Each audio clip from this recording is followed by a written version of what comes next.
Köszöntöm a Beágyazott Rendszerek Magyarul YouTube csatorna nézőit. A mai videóban a digitális bemenetekkel fogunk foglalkozni, megnézzük, hogyan működik a digitál read függvény, és hogyan lehet egy bemenetet interruptként kezelni. A példakapcsolásban a 13. kimeneten található egy zöld színű LED, és a harmadik GPIO portot fogjuk bemenetnek használni. Láthatóan a 13. GPIO portot kimenetnek állítjuk, a pin mód függvény segítségével a harmadik GPIO portot meg bemenetnek állítjuk. A mintakódban nagyon egyszerűen a digitál read függvénnyel meg tudjuk nézni, hogy a harmadik már bemenetnek állított portra igaz vagy hamis érték került. Erre a portra akkor kerül igaz érték, hogyha valami nullától eltérő feszültség érték, közel 3,3 vagy 5 volt feszültséget kapcsolunk. Hogyha erre a portra közel 0 volt feszültséget kapcsolunk, akkor hamis értéket fogunk beolvasni a függvénnyel. Vagyis, hogyha nincs feszültség ezen a porton, alapból nem lesz, hiszen ezt a portot egy ellenállással a GND pontra, vagyis a 0 voltra húzzuk le, tehát alapból hamis értéket fog adni ez a függvény. Ha 3,3 voltot kapcsolunk rá, vagy körülbelül 3,3 voltot kapcsolunk erre a bemenetre, akkor ez a függvény igaz értéket fog visszaadni abba az időpillanatban. Ha a függvény igaz értéket ad vissza, akkor a 13. kimenetet magas értékűre, egyébként alacsony értékűre állítjuk, vagyis ennek a portnak a bemenetétől függően fogjuk a LED-et fölgyújtani, vagy kikapcsolni. Amikor hozzáérintjük a bemeneten a 5 voltot, vagy a 3,3 voltot ehhez a lábhoz, akkor a LED világítani fog, amikor elvesszük, akkor a LED nem fog világítani. Az első példában a digitális bemenetre kapcsolt feszültségszintnek megfelelő logikai jelet egy ciklusban mi olvastuk folyamatosan figyelve, hogy éppen mi az értéke. Ehhez szükség van egy ciklusra, és nekünk állandóan rá kell nézni erre a digitális bemenetre, hogy igaz vagy hamis éppen az értéke. Ennek kiváltására lehetőségünk van interruptokat használni, amikor is egy függvényt hozzá tudjuk csatolni az egyik bemeneti lábhonak a logikai igazság értékéhez, vagy annak változásához. Erre az interruptokat használhatjuk, és ebbe a rövid példában meg a legegyszerűbb példát nézzük meg az interrupt kezelésre. Interrupt kezelés esetén megvan adva, hogy egy adott Arduino panel melyik lábai képesek erre. Az interruptok hardveres kezelése csak bizonyos bemeneti portokon lehetséges.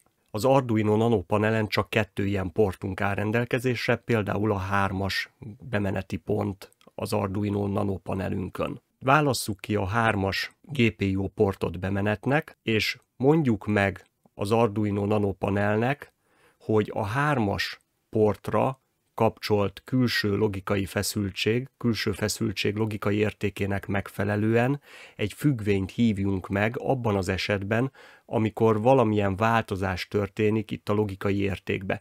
Például a hamis értékről igaz értékűre változik ez a bemenet.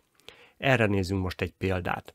Be kell állítanunk bemenetnek ezt a függvényt, majd az Attach Interrupt függvénnyel van lehetőségünk beparaméterezni azt, hogy ez a GPIO port, ami most bemenetnek van állítva, a hvint nevű függvényünket akkor hívja meg, amikor éppen hamis igazértékű változás történik rajta.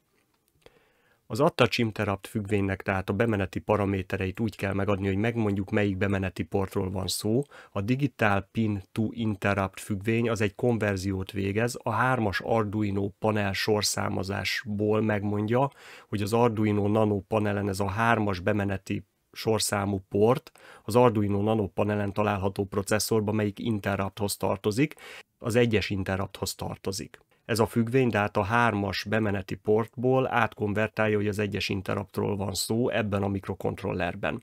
Meg kell adnunk, hogy melyik függvény hívódjon meg.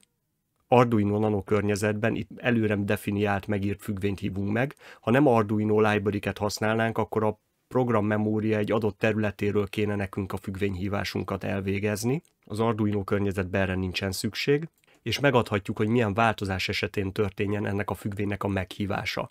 Ezen az bemeneti interrupt porton a rising esetén, hogyha hamis értékről igaz értékűre változik, tehát 0 voltról 3,3 voltra változik a feszültségérték, csak abban az esetben hívódik meg ez az interrupt függvényünk. Ha magasról alacsonyra, vagy nincs változás, akkor nem hívódik meg ez a függvény. A rising helyett használhatnánk még a fallingot, a changinget, vagy a low értéket. Nekünk most csak akkor hívódik meg a függvényünk, ami a LED állapotot fogja negálni, amikor hamisról igazra változik a bemeneti értékünk. A LED állapot egy bool típusú logikai változó, ami vagy hamis, vagy igaz értéket fog fölvenni. Minden egyes hardveres interrupt hívás esetén ez a változó az ellenkezőjére változik, és a loop ciklusban mi ezt a változót kiíratjuk a már meglévő 13-as porton lévő ledünkre, hogy megnézzük, hogy a LED állapot nevű változó hamis vagy igaz értéket vesz föl. Éppenséggel ezt írhattuk volna a hardveres interruptba is beleírhattuk volna. Nem szükséges a loop ciklusba írni. Mind a két helyen teljesen működőképes a megoldás. Amikor egyszer hozzáérintjük a 3,3 voltot a GPIO bemeneti porthoz, abban a pillanatban a LED állapota megváltozik. A LED állapot megváltozik, ennek megfelelően láthatjuk, hogy világít a LED, amikor újra hozzáérintjük, akkor meg nem világít a LED.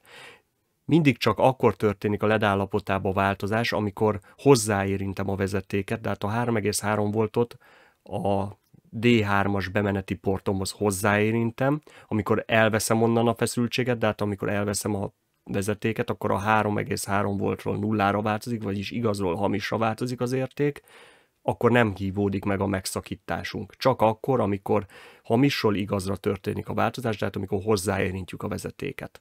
Az ellenállásnak az a szerepe, hogy a GPU 3-as portunkat azt mindig alacsony vagy GND 0 voltos feszültségszinten tartja, mindaddig, amíg nem kapcsolok oda egy magasabb feszültséget, amikor igazzá válik a port bemeneti értéke. Érdemes még megemlíteni a prellegés jelenségét, amit ebbe a videóban most nem láthattunk. Amikor hozzáérintem a vezetéket az ellenálláshoz, vagyis hamisról igazértékűre változik a bemenetem, előfordulhat olyan, hogy mechanikailag nem tökéletesen ér össze a két csatlakozó, így hamisról igazra, majd igazról hamisra, majd újra igazra fog visszaállni a jel, de hát prelleg, pattog a két érintkező egymáson egy nagyon rövid ideig, majd miután ez lezajlott, utána stabil állapotra áll be. Ez egy bemeneten jelentkező hiba lehet, ezt hardveresen és szoftveresen is meg lehet szüntetni. Illetve olyan kapcsolót is lehet használni, ami már eleve prelmentesített jelet képes kiadni magából. Ha tetszett a videó, kérlek iratkozz fel a csatornára és nyomj egy lájkot a videóra.